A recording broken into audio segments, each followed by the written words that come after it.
Okay, I created a Google Sheet you could use to kind of compare your gas situation right now with an EV. Now, you might be shopping, obviously, sedans, cars, and such. You could be looking at trucks. We've got some coming here soon.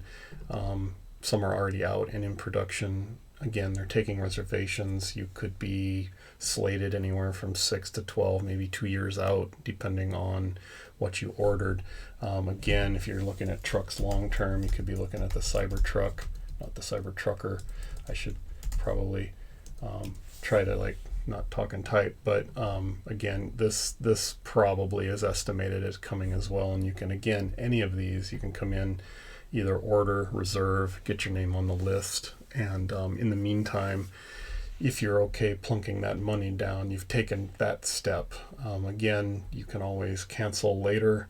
Some are non-refundable, so please do some due diligence there. But the important thing is that you get yourself in line, because these things are going like hotcakes. I will even say right now, earlier when I first did this video, I went to Carvana, meaning I was going to show you how easy it was to buy a used EV. And what I found happening was almost all of the cars were basically being sold in progress. So I looked at let's do a Model X. There we go. Sorry, this is a little laggy. I think all of these are purchase in progress. So I ended up laughing too hard, and I had to stop that video because I didn't want to embarrass myself. But yeah, this is kind of what you're dealing with, and you're seeing the prices that these things are going for. Oh my gosh, amazing, right? So at any rate, so again, if you reserve these things ahead of time, awesome. And then again, if you're looking, we're going to do a deep dive here on the Model 3 standard range, and that's because, say I want to get out of a 2014 Mini Paceman that was costing me, initially new, let's say it was $24,000 or $25,000. Carvana offered me about $19,000 for it, and now I'm shopping. So I picked the Model 3. Gray's currently included in that price. It doesn't cost more. However, you do go red, that's $2,000. So just be aware of that, and that's going to have effects on your sales price. All right. So let's come over to the document. Now when you click the link, you're going to get this opportunity to create a copy of it. So when you click it, you're going to get a brand new spreadsheet. You're going to want to change the digits to match your situation. I'm going to rename the document so I can compare this situation I just mentioned. So I put in the $44,990 from the sales price. I go fetch the average watt hour. And now if you want to know where to get something like that, you can search, again, this link. You can click the electric car kilowatt per mile. This is just one example of something to consume. I know from my personal experience, the Model Y is about 279. I've seen it go higher, especially if I've got heavy things in the car or I just have a lead foot. I mean, I don't do that, honestly, but how can you not? That's going to affect the average watt hour use. Again, if I change this to something insane, let's double it, because why not, right? It's not going to have that severe of an impact over your gas, but it does have an impact. So, but just know 339, maybe that's the performance Model 3, and you're constantly just punching it, getting on the freeway at, 3.5 seconds. So at any rate, just take that into account. Now the car that I'm questioning again got about 26 miles per gallon. I know freeway only, I probably could have squeezed it for 30, but I tried to pick something mixed. And then because it's a high compression motor, I had to pick premium gas. So I went ahead and took gas prices from AAA. So you can plug in gasprices.aaa.com, see what these are, come down here, pick your grades. Again, it doesn't use diesel, so you don't have to waste your time. If you use premium, just currently take the average if you'd like, or go into town or your local stop, pit stop if you will, and see what the gas prices are like and get those plugged in. Different states have gas tax. Some of them are more severe, and as you can see right now, just due to demand, this is just insane. So, and this has been going on for the last year or so. Just take that with a grain of salt. Let's head back here. Okay, so We got all of our rates plugged in. I know what I'm paying for 5 years or 60 months. That's leaving my tailpipe. I don't get it back. Now, there's a lot of things to kind of consume here. So that 19,000 I told you I was getting back is going to come off of this number, and that's going to leave me with a residual. That's going to equate to a car payment.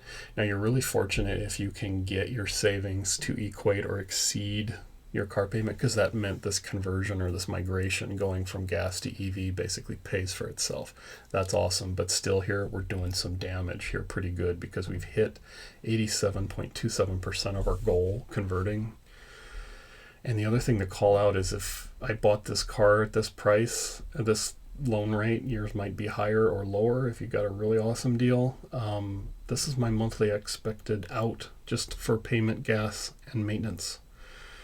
And you can fight me on maintenance. You can come over here and say, I just wait for lights to come on and stuff. Then you're not changing your oil and you're not doing these things. But wear and tear aside, and service intervals, and whether you do it or not, just know that, I went ahead and gauged mine. Now keep in mind, I'm more in the DIY category unless it gets into something extreme like deep engine, piston level. I'm not touching that. If it's something deep in the transmission, I'm commonly not touching that either. But all the other stuff, again, if you're a tuner and you're throwing bolt-ons on your car, I'm not really set up for that. This is just mainly maintenance. Fluid swaps, filter changes, brake pad changes, flushing the coolant system, brand new serpentine belt, maybe hoses if needed. And then if you needed to do things like fuel treatments, carbon cleanouts, and then I have seen sensors fail at 50,000 miles. So you might have a temp sensor in a transmission goes out. You can't do it yourself because it's a specialty transmission or otherwise, and you just don't want to attempt it. So you're going to be paying potentially hundreds of dollars for that at the dealer. All right, so all that aside, I went ahead and got the maintenance plugged in here. That comes from that other workbook. You might have an EV credit, you might not. You could ignore that if you'd like. You can zero that out, and then that'll adjust where you really are if that doesn't pass. So, take it or leave it. You might only get $7,500 if you're looking, for example, at like a Ford Mach-E. But you got to go do that lookup here. So this link will give you an opportunity to go check that out. You might even have a stackable rebate available at the state level. Colorado's got a really nice one. Washington's caps it around, I want to say $42,000 or $45,000 used. It changes a little bit, so you want to go read up on that.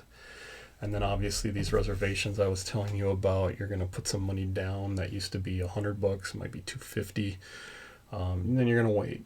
So you might still be driving this gas car for a little while. This 30-day offer you get on the car might not stick because you got to wait.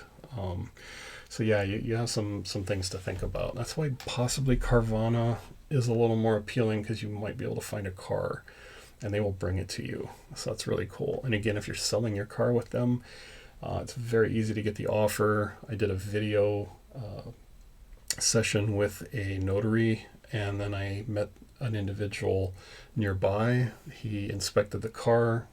They basically instantly transfer to your bank. You walk home and it's done. There was no sketchy, meet up at a Walmart parking lot or an alley somewhere and you fearing for your life. So I don't know, this whole thing was way nicer, especially the test drives and everything else that I would have had to go through. All right, so we got your gas. We got your power rate from your power bill. Again, superchargers roughly 31 cents a kilowatt hour. Other chargers, again, I call this out if you happen to be in another network that's non-Tesla. Those could vary. You'd want to go take a look at that. Something like a Blink, maybe. I've seen some others in buildings, or businesses where you have a kiosk you have to work with.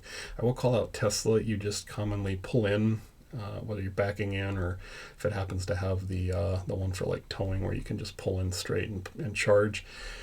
You're looking at 31 cents. You just plug in, go get coffee, take your rest break, come back after 6 to 10 minutes, and you normally have enough charge to keep going. So keep an eye on what the others offer as far as their charge rates. So you're going to see something like a 150 kilowatt on a Tesla or a 250 kilowatt. So those are very fast, whereas the other manufacturers or the other brands, maybe they don't go that fast and they might only have level 2 charging, which is extremely slow. We're talking like 26 miles an hour versus 800 to 1,000 plus miles an hour charge rate. City centers and hotels often offer free charging. I don't know how long that's going to keep going, but right now I'm staying in a DoubleTree and there's 2 Tesla chargers out front, and that's all included. There's a casino down the way we often take family to when they get bored at the house. Take them to the casino. There's a charger there. It's free, right? So there's a lot of them out there. So there's some perks, but you can kind of see with the EV credit regarding, whatever you go for, you're getting close. And I just have some other information here again about home charging. A lot of that can be solved. You could potentially get the tax credit from the federal government. That could be, up to, I want to say $1,000, depending on what you're doing. The local power company might have a perk. I've seen, I think it's a Vista in Eastern Washington here. They're physically installing level 2 chargers for free, and then they'll cover up to $1,000 for the electrical if you had to have power ran. So they commonly want you to have a VIN number though, which is counterintuitive because you kind of want to be ready for the EV you're getting versus having the EV and then getting the power charger connector or otherwise after the fact. So be aware of that. Let's see. So aside from that, trip planning, again, that's just extra if you want to see how that goes and where you'll be stopping and for how long you'll be stopping. Our Better Route Planner lets you pick your charges a little more in depth than Tesla does straight away. So I could say I wanted to arrive at my destination with 50% charge. They're going to tell me I need to top off before I arrive, and then they'll plan many smaller charges, or you can tweak it to do longer, shorter, or should I say less charges for longer. Let's put it like that. So you have a lot of options. All right, that's it. Anybody has any questions, let me know, but hopefully you're able to kind of summarize all of this, and if anybody has any feedback, absolutely shout it out.